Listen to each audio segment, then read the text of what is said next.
Have you ever wondered how politicians, those supposed public servants who are meant to represent, seem to magically become multimillionaires on a government salary? It's enough to make you wonder if they're moonlighting as diamond smugglers on the weekends. Well, I can assure you the truth is far more mundane, but infinitely more depressing. Today, we're diving into the murky swamp that is political enrichment, exploring the top reasons why and how politicians around the world seem to be playing a real-life game of Monopoly, but with real money, and they always seem to be holding all the good properties. Now, before we get started, I just want to say that no, not all politicians are corrupt. That would be like saying all pigeons are government drones, statistically unlikely, but the fact that this level of financial hocus pocus goes on without anyone batting an eyelid is, frankly, ridiculous. It's like watching a magician pull a rabbit out of a hat, and instead of questioning how they did it, we just clap politely and ask for our taxes to be lowered. So buckle up, dear viewers, because we're about to embark on a journey through the fascinating, albeit nausea-inducing world of political finance. And trust me, you're going to want to have a strong stomach and a healthy dose of cynicism for this one. Have you ever wondered how politicians amass wealth while in office? Today we're diving into the top reasons why and how politicians around the world become so rich while in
write a strongly worded letter to your congressman. Lobbying, the fine art of convincing politicians to care about your interests, usually by throwing ludicrous amounts of money at them. It's like a first date, but instead of trying to impress someone with your personality, you're trying to buy their vote with fancy dinners and campaign donations. Now, I'm not saying that all lobbying is bad.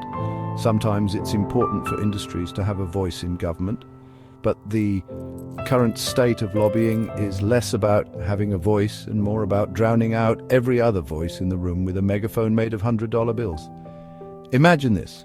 You're a politician just trying to do your job when suddenly a group of well-dressed individuals representing a powerful industry shows up at your door, offering you generous campaign contributions, lucrative speaking fees, and maybe even a cushy job after you leave office. All they ask for in return is a little favor, like, say, passing legislation that benefits their industry at the expense of, the environment or public health or basic human decency. And the worst part, it's all perfectly legal. Because apparently, in the eyes of the law, there's a very fine line between lobbying and bribery, and that line is basically a cobweb that can be blown away with a well-placed campaign donation.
make you wonder who's really in charge here.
Supply of performance-enhancing drugs. Chapter 5. Corruption, the grab what you can while you can mentality.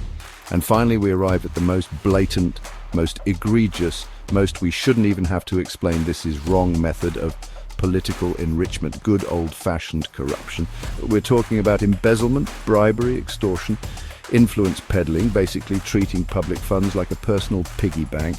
It's the political equivalent of robbing a bank, except instead of wearing a ski mask and carrying a gun, you wear an expensive suit and carry a briefcase full of legal loopholes. Think of it this way. Imagine you hire a contractor to renovate your kitchen, and instead of using the money to buy materials and pay their workers, they decide to spend it on a new sports car and a trip to Vegas. That's essentially what some politicians do with public funds, except instead of a kitchen, they're supposed to be renovating, the entire country.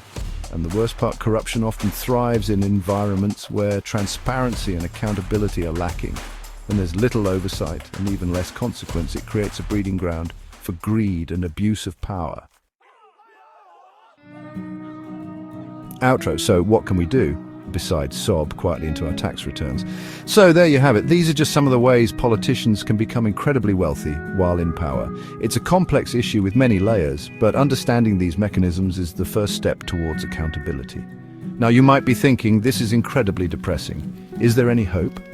And to that I say, well, it's not all doom and gloom. There are things we can do. We can demand transparency in campaign finance, push for stricter ethics rules, and hold our elected officials accountable for their actions. But it requires us to be engaged, informed, and frankly, a little bit angry. Because the only way to drain the swamp, as they say, is to shine a giant spotlight on it and make it very, very uncomfortable for the creatures lurking within.